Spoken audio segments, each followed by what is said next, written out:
The Prince of Wales and the Duchess of Cornwall placed local communities firmly at the centre of their royal visit to Canada today, visiting 2 historic places, as well as officially opening a new housing project in St John's. Cupid's, originally called Cooper's Cove, is the oldest English settlement in Canada. Today, the Prince and the Duchess joined with members of the local community in launching their 400th anniversary celebrations. Archaeologist Bill Gilbert showed their Royal Highnesses artefacts and stone building remains from the original plantation site. The Cantare Youth Choir and a small orchestral ensemble entertained a packed church audience, who also heard addresses from the Prime Minister, Stephen Harper, Premier Danny Williams and the Prince of Wales. Since becoming Prime Minister, I have visited this magnificent part of our country many times, but I never cease to be astonished by the rugged natural beauty of a land that has been said to, quote, demand the spirit of heroes. It was just such a spirit that inspired 39 intrepid English colonists who first settled at Cupper's Cove in August of 1610. Throughout 2010, and in particular next August, we are inviting the world to come join us here at Cupid's, and I can't imagine a more auspicious or appropriate start to this celebratory year than to have their Royal Highnesses and the Prime Minister and Mrs. Harper here with us today. Before leaving, the Prince unveiled a commemorative plaque.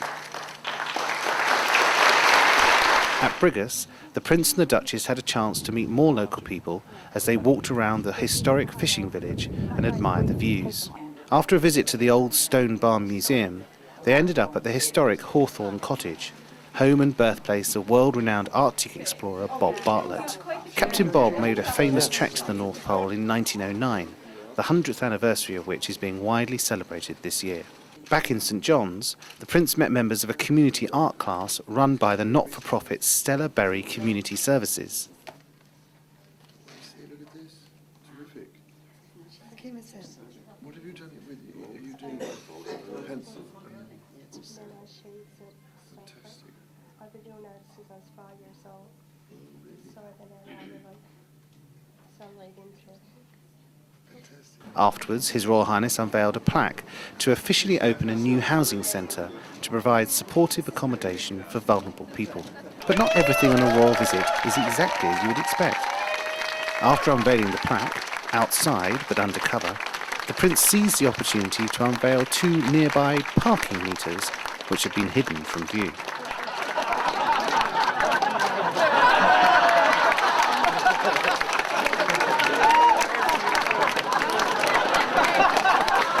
Next, the Prince joined a round-table discussion on sustainable fishing at the renowned Marine Institute in St John's. The Prince cares deeply about the environment and is keen to encourage research and innovation towards greater sustainability. At the gymnasium next door, the Prince chatted with young entrepreneurs who are members of Students in Free Enterprise. The programme encourages students in 47 countries around the world to use their business skills to help create a better, more sustainable future. These students, from Memorial University, represented Canada in the Students in Free Enterprise World Cup in Germany this year, where they came third.